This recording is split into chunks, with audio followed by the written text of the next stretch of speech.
Мен ешқашан зомби апокалипсисі туралы болжамдарға сенбейтінмін. Демалыс аяқталып мектепке қайтып келе жатқанда жоғарғы жылдамдықты пойыздың кенет тоқтап қалуын және вокзалдың жабылғанын көріп, бірдеңенің дұрыс емес екенін түсіндім. Не болды? Білмеймін, бәлкім біреу жанжалдасып қалған шығар. Сөзімді аяқтамай жатып кенет бірнеше жан түршігерлік айқай естілді. Неге екенін білмеймін, бірақ ішімді бір жаман сезім билеп алды. Шу барған сайын күшейіп, адамдар вагондардың арасындағы өткелге жүгіріп, не болып жатқанын көргісі келді. Жүр, бізде қарайық. Мен басымды шайқап, бірден айтпақ болып едім, бірақ Чао Ци мені тоқтатты.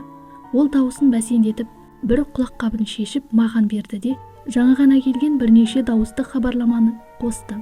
Біздің вагонда біреу жынданып кетті. Ол адам жол бойы жөтеліп, жүрегі айнып тұрғанын айтты. Соны айта сала, еденге құсып жіберді. Жол серік ыстық су әкеліп, әрең тыныштандырды, бірақ ол қайта тұрып, тоңып тұрғанын айтты. 2 қадамда жасамай жерге құлап, дірілдей бастады. Кенет жорғалап барып, бір жолаушының аяғынан тістеп алды. Мен құлаққапты шешіп, вагондар арасындағы топқа қайта қарадым.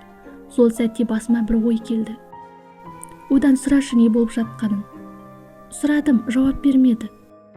Біз сөйлесіп тұрған кезде пойыз станцияға келіп тоқтады. Мен қатты қобалжып, адамдарға толы өткелге қайта қарадым. Балалардың жылауы, ересектердің күлкісі мен ұрыс-керіс араласты. Неге екенін білмеймін, бірақ одан сайын мазасыздана түстім. Мен бұл пойыздан түскім келеді. Түсесің бе? Келесі аялдама біздікі ғой. Ол да ойланып қалды. Жақсы, алдымен түсейік. Адамдар өте көп болды. Біз Чао Цзимен бірге жүк сөресінен чемодандарымызды ала алмадық. Пойыздың аялдау уақыты өте қысқа. Есіктер жабылуға жақын. Алдымен түсейікші, чемодан маңызды емес. Біз бірнеше сөмкені алып, адамдардың қарсы бағына жүгіріп, әрең дегенде соңғы сәтте пойыздан түсіп үлгердік. Артымызда пойыз қайта қозғалып кетті. Сол кезде алдыңғы вагонда болған жағдайды көрдім. Бір еркек жол серікті аяусыз тістеп жатыр. Түрі адам шошырлық, тіпті адамға ұқсамайды. Оны көріп, зәрем ұшып, денем мұздап кетті. Біз платформадан түсіп шығатын дәлізге беттедік. Онда да адам көп еді. Біз алға қарай жылжып, алдыңғы қатарға жеттік. Қасымда костюм киген бір жігіт телефонмен сөйлесіп тұрды. Ол қатты қобалжулы еді. Осы кезде шыға берісте полиция қоршау орнатып жатты. Цао Ци мені билет тексеретін жерге қарай тартып әкетті. Адамдардың көбі полицияға алаңдап тұрғанда біз сол жерден өтіп кеттік. Сол сәтте арт жақтан сирена дыбысы шықты. Біз жылдам жүгіріп артқа қарауға қорықтық. Әдетте вокзал сыртында жүргізушілер көп болатын, бірақ бүгін ешкім жоқ. Дүкендердің бәрі жабық еді. Біз шыққан бойда бірнеше полиция және жедел жәрдем көліктері келіп, вокзалды қоршауға алды. Мектепке қайтайық, старостаға жаздым, әзірге бәрі тыныш. Жақсы, мектепті білеміз, бірдеңе болса тығылармыз. Мен жатақханадағы құрбым Сяо Таоға хабарлама жіберіп, азық-түлік алып қоюын сұрадым. Біз жол жиегіне 10 минуттай тұрдық, бірақ көлік болмады. Сол кезде бір заңсыз такси тоқтады. Қыздар, мінесіңдер ме? Қазір такси табу қиын. Алдыңғы орындықта студентке ұқсайтын қыз отырды, бірақ аздап ойландық та көлікке отырдық. Бүгін не болғанын білмеймін, бірнеше жол жабылып қалды. Мен сендерді апарып бірден үйге қайтамын. Менде оған жауап беретін көңіл күйім болмады. Сяо Тао мектептегі супермаркеттен азық-түлік алып жатқанын, көп зат сатып алғанын айтты. Көліктің сыртында үнемі сиренаның дауысы естіліп тұрды. Қалада үрей күшейіп бара жатты. Біз мектеп қақпасына жеткенде уақыт түнгі 11-ге таяп қалған еді. Көліктен түскенде алдыңғы орындағы қыздың түрі біртүрлі екенін байқадым. Бірақ ескертуге үлгермедім, көлік кетіп қалды. Мектепте адам аз еді, біз жатақханаға жеттік. Қорқып тұрғанымыз сонша есікті әрең аштық. Тез кір, есікті жап. Неге жарық жанбайды? Қазір түнгі режим, жарық өшірілген. Дүкенге барғанда естідім, біздің мектептің жанындағы 3-ші ауруханада вокзалдан науқастар да келген екен. Кейбірі өліп бара жатқан еді, бірақ кенет тіріліп, адамдарды тістей бастапты. Тура теледидардағы зомбилар сияқты. Жаңалық тез тарады, барлығы дүкенге жүгіріп, азық-түлік сатып алып жатыр. Мен еденде жатқан заттарға қарадым. Тез дайындалатын кеспе, нан, және басқа да тағамдар. Сөмкелерді толтырып, сондай-ақ 4 құты минералды су және 12 бөтелке су алдым. Заттар көп болды, үшеумізге біраз уақытқа жетеді. Барлығы дайын болғанда уақыт түнгі 2-ге тайып қалған еді. Мен төсекке сүйеніп отырып, сол күйі ұйықтап кетіппін. Қайта оянғанда әлі қараңғы еді. Телефонды қосып уақытты қарадым. 6:15. Кенет сырттан қатты шу естілді. Мен қорқып көзімді ашып орнымнан атып тұрдым. Бір көлік Гүлзарға соғылыпты. Артынан соққы болды. Бір адам қаза тапты. Олар көрсеткен жаққа қарасам, жатақхананың төменгі жағындағы бос жерде бірнеше көлік соқтығысқан екен. Капоттың астынан қою ақ түтін шығып жатыр. Жанында бірнеше адамдар жатыр. Кенет сол бір адамға ұқсайтын бір түрлі қалыпта тұрып көлікке қарай жүгіре жөнелді. Келесі сәтте қорқынышты айқайлар бүкіл кампусқа тарады. Төменен шыққан айқай ұзақ уақыт тоқтамады. Мен пердені жауып, қайта қарауға батылым жетпеді. Кенет Сяо Тао ақырын айқайлап жіберді. Құрсын, не жарық жоқ. Кешке жарықты өшірген еді, ал бүгін таңертең ғой, әлі қосылмады. Әлде вахтерге бірдеңе болды ма? Ішімізден вахтерге бір нәрсе болғанын түсіндік. Жағдай жаман, жарық жоқ, телефондарды зарядтай алмаймыз. Демек, көмек туралы хабарда, эвакуация жайлы да біле алмаймыз. Не істейміз? Уайымдама, болмаса бірінші қабаттағы электрді өзіміз қосамыз.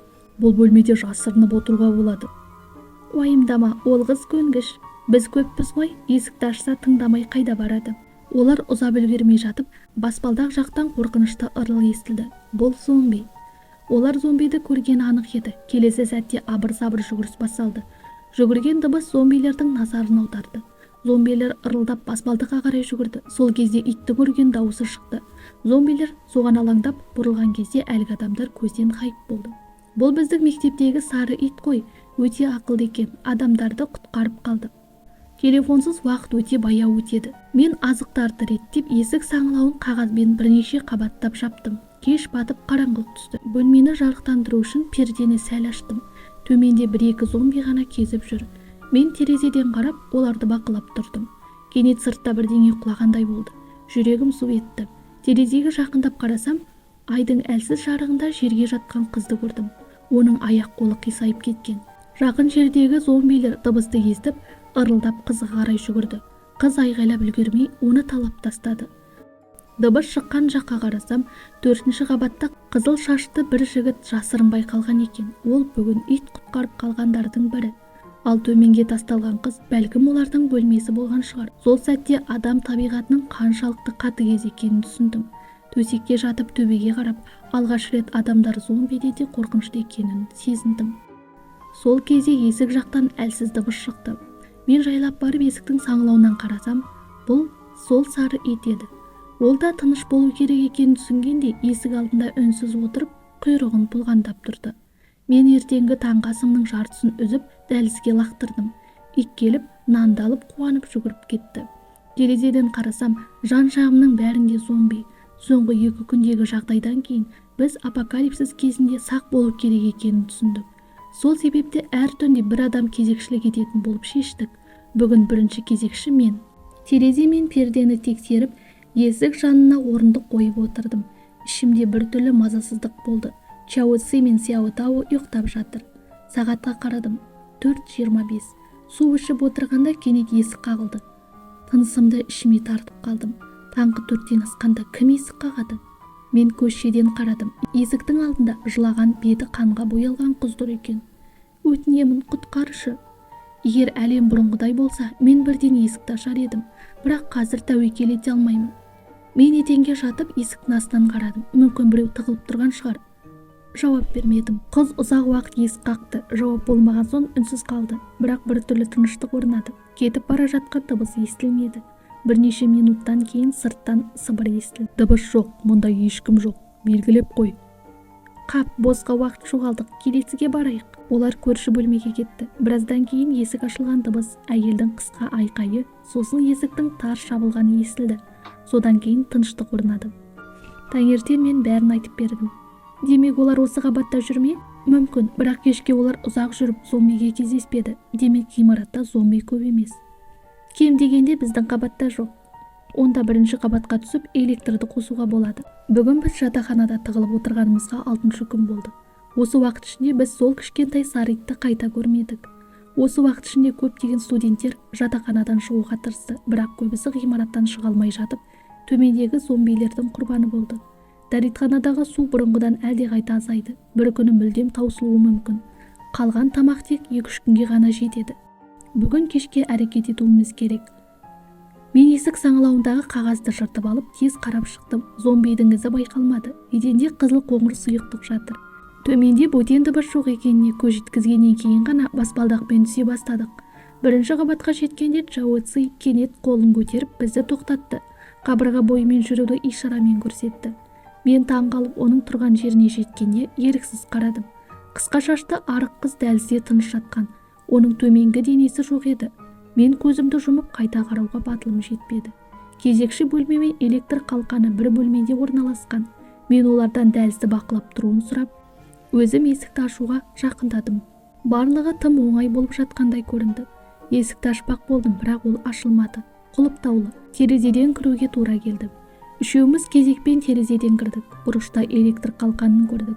Рубильникті түсірсек, сыртқы әлемнің байланысқа шыға аламыз. Кенет бөлме іші көз қарықтыратын ақ жарыққа толды. Көзімді әрең үйретіп ашқанымда алдымдан шіріп кеткен қорқынышты бет тұрды. Бұл жатақхана қараушысы еді. Бақытымызға орай мен тез әрекет етіп, оны итеріп жібердім. Тез есіктен шық. Біз бөлмеден шығып есікті жаптық. Сол кезде жатақхана есігінің ар жағында толып тұрған зомбилерді көрдік. Олар ішіндегі жарықты байқап есікті ұрып жатыр. Біз тез жоғары жүгірдік. Артымыздан бірдеңе сынып жарық өшті. Зомбилер ішке лап кірді. Демалуға мұршамыз болмады. Үшінші қабатқа жеткенде өкпем жарылардай болды. Бақытымызға орай бөлме жақын еді. Кілтті бұрып есікті ашып жауып үлгердік. Артымыздан тек бірнеше зомби ғана жетті. Жақсы болды, есігіміз берік. Әйтпесе тоқтата алмас едік. Телефондар ұзақ уақыт өшірулі тұрғандықтан хабарламалы бірінен соң бірі келе бастады. Бұл зомби апокалипсисі біз ойлағаннан әлдеқайда қауіпті екен. Біз жатақханада шамамен 20 күн бойы тығылып отырдық. 2 күн бұрын су да тоқтады. Қанша үнемдесек те тамақтан тек 2 бөлке нан, 1 пакет тез пісетін кеспе мен 1 пакет печенье қалды. Кешкі асқа үшеуміз бір ғана кеспені бөлісіп жедік. Аз болса да аштықты басады. Сол кезде телефонымыз бір уақытта дыбыс шығарды. Хабарлама келіпті. Онда тек бір сөз көзіме түсті: құтқару. Хабарламада мемлекет тірі қалғандарды құтқару үшін арнайы топ жібергені айтылған. Құтқару уақыты кейін хабарланады. Тірі қалғандар барлық мүмкін тәсілмен белгі беруі керек. Бізді құтқарды. Ұзақ уақыт үнсіз болған шаттар қайта жанданды. Мектепте тірі қалғандар бар ма? Барлығын хабарлама алдыңдар ма? Мен мектепте ешкім тірі қалмады деп ойлап едім. Интернет қашан өшетінін білмейміз. Тез сөйлесейік. Құтқарушылар шамамен 3 күннен кейін кешке келеді. Олар бізді тез табу үшін түнде жарық пен сос белгіні берейік. Біздің мақсат көзге түсу. Сол түнгі тағы да кезекшілік менікі болды. Ұйқылы ояу отырғанымда бір дыбыс естілді. Мен дереу есікке барып қарадым. Есіктің алдында қысқа шашты бір жігіт отыр екен. Ол бөтелкедегі сұйықтықты есік саңылауына құйып жатыр. Мен оның не істеп жатқанын бірден түсіндім. Зомбилер қанның есіне өте сезімтал. Ол қанды пайдаланып, зомбилерді көрші бөлмеге тартпақ. Бұл бөлмеде адам бар екенін білем. Бәрің өліңдер. Осы сөзден кейін баспалдақ жақтан шу шықты. Көп зомби келе жатқаны анық еді. Көрші бөлмедегі қыздар айғайлады, бірақ бұл зомбилерді одан сайын қоздырды. Бірнеше минуттан кейін сыртта жарылыс болды. Айқайлар тоқтады. Жынданып кеткен бе бұлар? Неге бұлай істеді?